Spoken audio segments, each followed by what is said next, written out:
Hello and welcome to the Blues Focus podcast with me, your host, John Graham. Thank you for taking the time to download this pod, whether you did it via iTunes or Spotify, or if you're viewing this content on our YouTube channel, which is Blues Focus TV. Welcome. And for those of you that are yet to follow us on social media, we're easy to find on both Twitter and Instagram, simply at Blues Focus Pod. Right, let's get straight into it. The last pod that I did a few days ago was the preview of the Manchester City versus Birmingham City third round FA Cup tie at the Etihad last Sunday. One of the first things I said on that pod was I just hope it wasn't going to be embarrassing. And 17 minutes in, I was watching the game through my fingers, thinking this could quite easily be 10, and I was about to turn my phone off. But thankfully, the lads put in a performance for the last 70 minutes of the game that I think we can take quite a few positives from.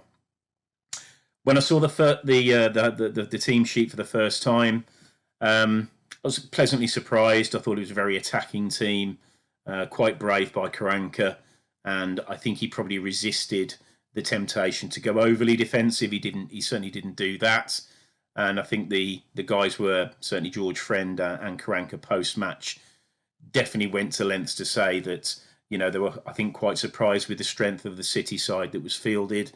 I personally wasn't. Excuse me. You know, City always play a strong team, regardless of the opposition in cups. They always have done under Pep.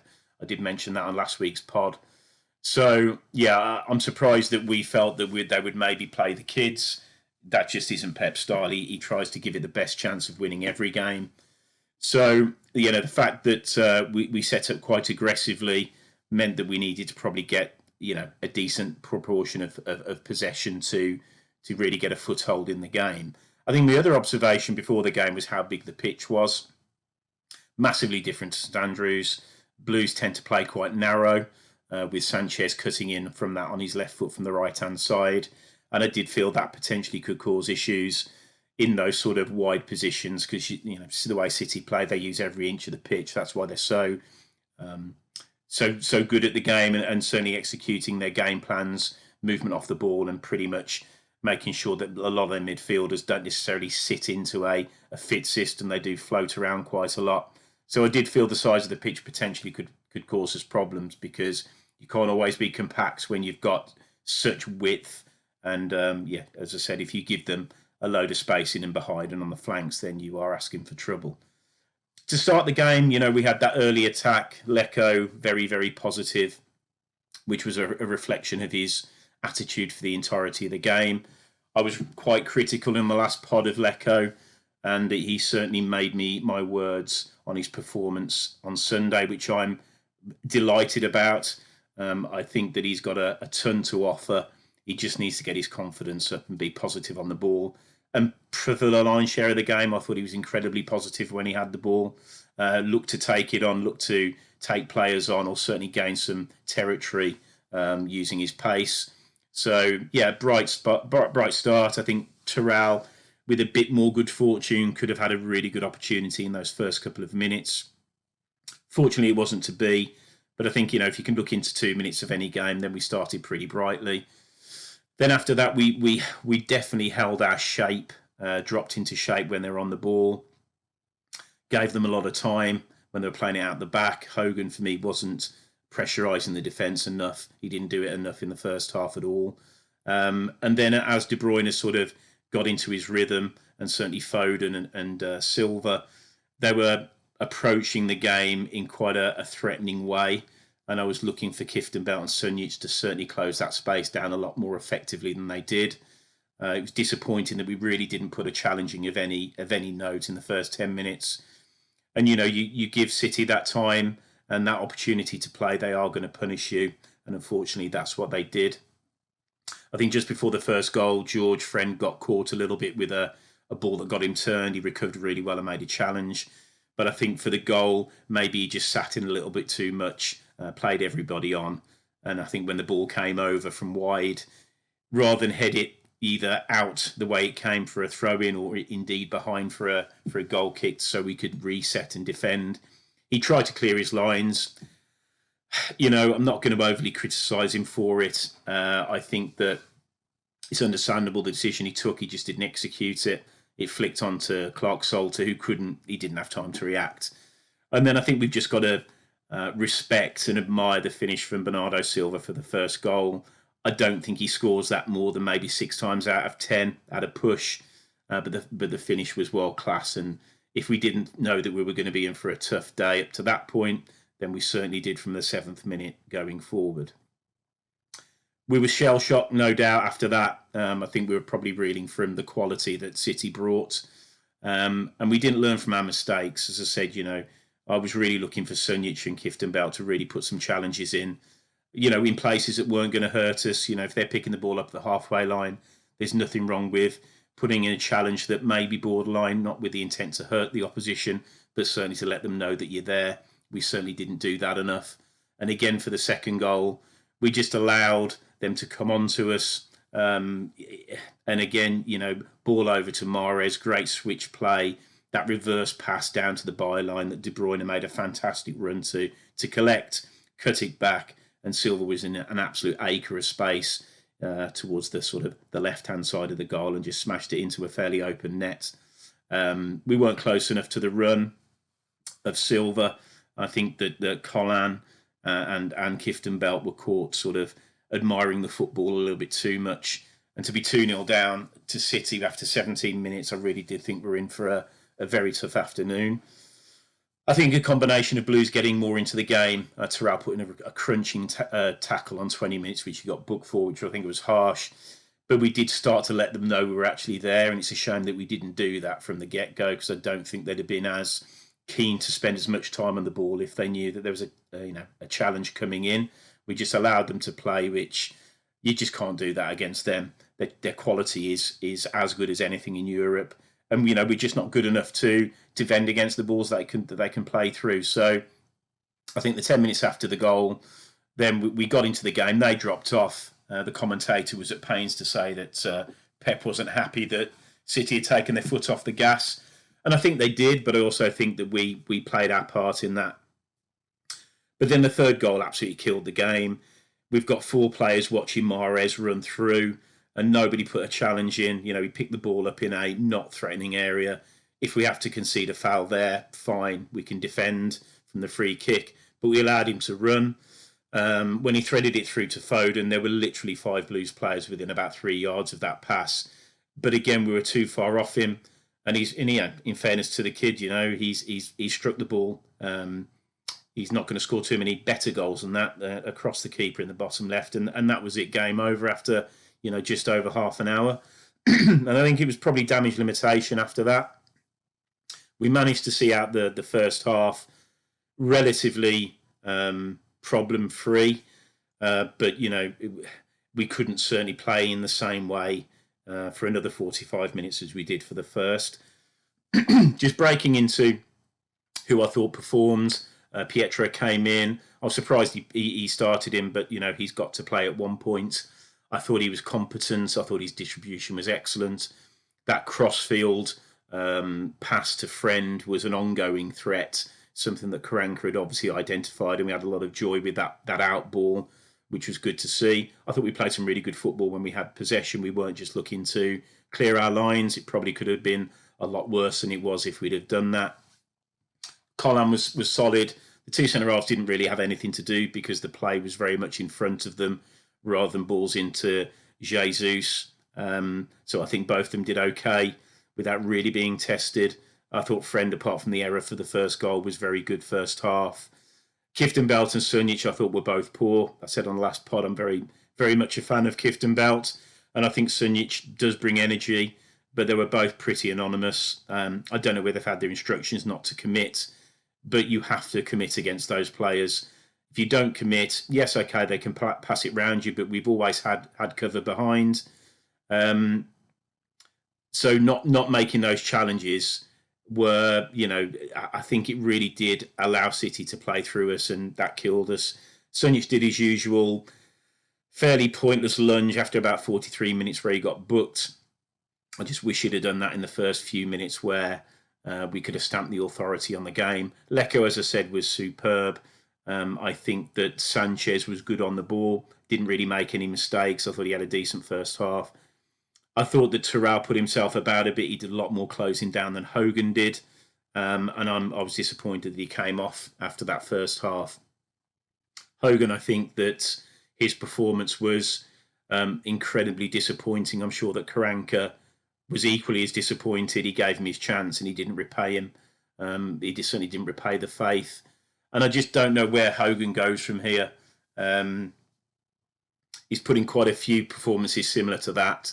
And when you're low on confidence, many strikers go out of their way to create their own luck, whether that be by cutting off passes that are being played out the back, whether that be closing down centre halves that might be dwelling on the ball too much. We did that really well in the second half. But Hogan, he's got to earn the right to change his luck, in my view. You get confidence by doing positive things. And if he's just going to wait for those, Hollywood passes that are going to find him in an acre of space, he's not going to get that against Man City. Nobody does. So I was really disappointed with his performance, I have to say. And I think Karanka probably felt the same way, given that he subbed him at half-time. I think the changes that Karanka made were, I think it demonstrated his ability as a coach by switching from that 4 to a 3. Yeah, Roberts came on and was a revelation. That's as good a 45 minutes as I've seen him have for a long time. Showed a lot of leadership qualities, a lot of organisation. He was up for the fight, and I really appreciated the performance he put in. Bella came on, and I thought again, excellent performance. I said last week that he'd be unlucky not to start. He certainly wouldn't have started in the team that I would have selected because of the shape. But again, he came on and proved what an asset he is to the team.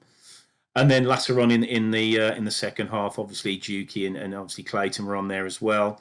Clayton, I thought, had an exceptional second half with his range of passing. He's still lacks a little bit of energy. Again, I don't know whether that's down to his fitness or just his sort of style of play. But there was a couple of times where he did watch people sort of run past him, where I think maybe Sunjic and Kifton Belt would have put a challenge in. But I don't want to overly criticise his performance. I thought he was decent. As I said, his range of passing was really good, and I think he gives us an option when he's got his ball, when he's got the ball at his feet, more so than Sunjic. He's got a range of passing, and it'll be interesting to see what happens for the Borough game, whether he gets a nod against his old team. And as the second half went on, I think that we had a couple of scares. The VAR challenge on the edge of the box that transpired not to be a foul. I personally think it probably was, but glad that it wasn't given.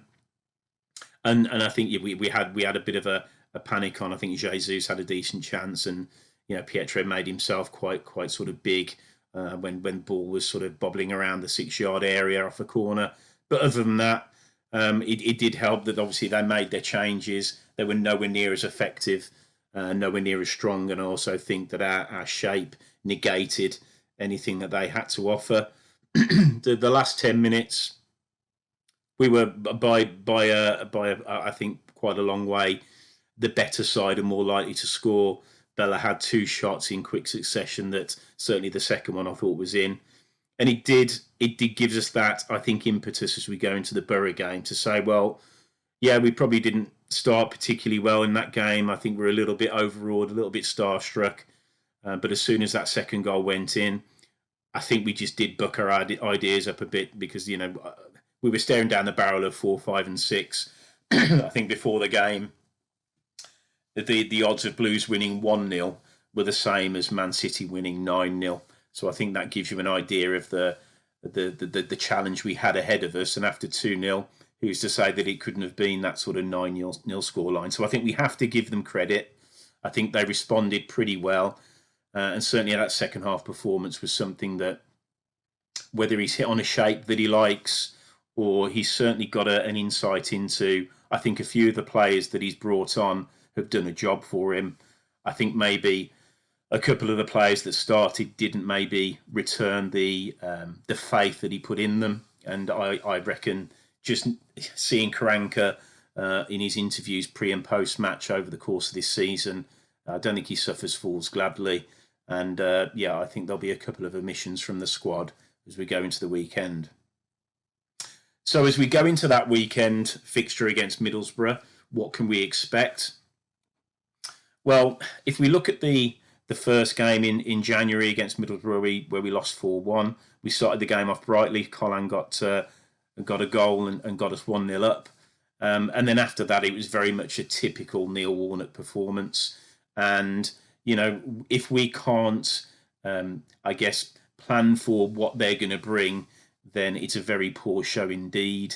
Most football fans know the style of football that Warnock plays, which is, he's got one game plan. It's very effective in the Championship. It almost did a job for Sheffield United in the Premiership. But all in all, I think you have to fight like with like for the first 20 minutes. And then once we've got a foothold in the game, then we can certainly get our players that are a more creative force into that game and really start to make an impact. We know from bitter experience that Assombalonga is always a threat to Blues. He scored, I think, 5 goals against us in about 6 or 7 games. So it would be very disappointing if we don't have a game plan for him. I think that Roberts surprisingly won a couple of foot races against some real pace against Man City on Sunday. And I think if you've got a back two with Roberts in it with probably Clark Salter, then it gives us a physical presence. It gives us an element of quality on the ball, but it also gives us that pace that I think we're going to need. They are a threat in midfield. Wing got a couple of goals against us in the home fixture, and we need to be mindful of him. They are strong at the back. There's no two ways about it. They're big lads, and I'll be reluctant to play Djukovic because I think it's about trying to get them turned rather than try and get our physical presence on them, because I don't think we're going to get a huge amount of joy. And I think Karanka will have learnt a lot from Sunday. As I said, I think there are players that did step up. I think Lecco stepped up. I think Bella was exceptional when he came on. I also think that maybe Sanchez can retain his position. Certainly on that left-hand side, he's always a threat. But then in the middle of the park, I think he's got a choice to make between, does he retain Kifton Belt and Sunjic, or does he drop Clayton in? I would probably give Sunjic and Kifton Belt another run. But if they don't perform, then obviously get Clayton into the mix like he did on Sunday, because I think he does give us an option with, I think, a broader range of passing, certainly than Sunjic. Not so much Kifton Belt, I think he can play. And I'm looking for him to really stamp his authority on this game on the weekend. So for me, similar to what we did in the home game, I think the last 2 performances have been, I think, a bit of an eye opener. There's been some really positive things, but I also think some learns. So I think he's going to probably play a 4 at the back. For me, that would be obviously Colin down the right-hand side and Friend on the left. And I think just on George Friend, I think it's worthy of note that he certainly wore that armband with a lot of pride on Sunday. I would like to see him retain that. And, Karanka's got a decision going forward on whether he retains it long term, but I certainly would stick with that this Saturday. And then in the middle 2, I would certainly go with Jake Clark-Salter and bring Mark Roberts into that. I don't think San Jose has done anything wrong, but again, I think this is about systems, and if we're playing that 4-2-3-1 scenario, then we need to make sure that we've got players and we're not putting sort of square pegs in round holes. So the 2 to sit in front, I think that Sunjic and Kifton Belt they play, and then as a 3, I would definitely go with Bella. He warrants a start. I would go with Terral, and I would go with Sanchez. And then I play Lecco up front because, do you know what? I think he was the outstanding player from the City game. I think if he can get behind the Blackburn defence, he's going to cause them, the Middlesbrough defence, I think he's going to cause them all sorts of problems. And again, I'm a big believer in playing players that are either in form or have shown an appetite to perform. It is going to be a tough game. There's no 2 ways about that. And we have got, some sort of depth on the bench and hopefully players that are eager to come on. How do I think the game's going to play out? I think it's going to be tough first 20, and we need to take them on like for like, get our challenges in, make it difficult for them. I don't think they've got a plan B. I believe that we have. I think we can play a very disciplined, physical role in those first 20 minutes. And as the first half goes on, we then start to get Terrell, Bella, and Sanchez into the game where we know that they can cause problems, and just try and give Lecco that opportunity to maybe drift between the centre halves and the fullbacks all the way across that line and see if he can get any joy like he did against Man City. I think that the investment we need to make in him is warranted because he did show an appetite. And whilst Hogan is probably, well, not probably, definitely a more natural goal scorer than Lecco, he's just showing no sign of form or appetite, and therefore, for me, doesn't start. But I don't think, this is a team that we know what to expect. We can be very positive, I think, going into this game, just purely on the second half performance from Man City and parts of the Blackburn performance. I think the learn from that is you don't play San Jose in a back four, and I don't think he'll do that this coming Saturday because Roberts was so solid when he came on, and without doubt he plays. I'd be amazed if he doesn't. So we can learn from the Blackburn game, and we can learn from the City game that we need to get aggressive earlier than we did in that game. And I think those two things combined with the obvious talent and pace and skill that we've got in those four of Lecco, Terrell, Sanchez and Bella, it gives us a hell of a chance to really create an ongoing goal threat that we've been lacking over recent weeks. So we could be sat here having been through a bit of a real sort of hammering from City. We're not, and we can certainly go into this fixture with an element of momentum, I think. If you look at it in the cold light of day, we conceded 2 after 17 minutes. So we went pretty much 75 minutes, including extra time or added on time, where City beat us 1-0 on their own patch. Not many teams have done that this season or will do it. So I think there is absolutely positives to take from that. So as far as prediction for this weekend is concerned, I'll be disappointed if we don't come away with something. I think the minimum we need is a point just to get us back on I think, looking upwards rather than over our shoulders.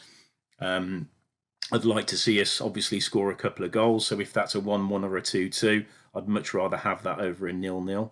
But really with a positive mindset, I think if we play like we did against Reading and Bristol City, we've got a hell of a chance, and there's no reason why we can't beat them. In my personal opinion, I think that like for like we're a better team because I think we've got more alternatives to play than they have. But the one thing that is absolutely apparent to me are two things. One, if Assombalonga starts, we need to have a plan for him because he always scores against us and he's an ongoing threat. And number two is we have got to match the physicality. We know what they're going to bring. As I said, Borough and Warnock have got one game plan. That's it. It's effective if you can't handle it, and it's up to us to handle that first and foremost and then earn the right to play. And I think if we can get to that position, we can certainly get a result. So let's see what happens. Well, but once again, thank you for taking the time to download this pod, or if you're looking and viewing on YouTube. And we'll be looking to do a review of this game, and hopefully we'll have some good news and some positives to take. But in the meantime, thanks for listening and stay safe and keep right on. Cheers. Bye.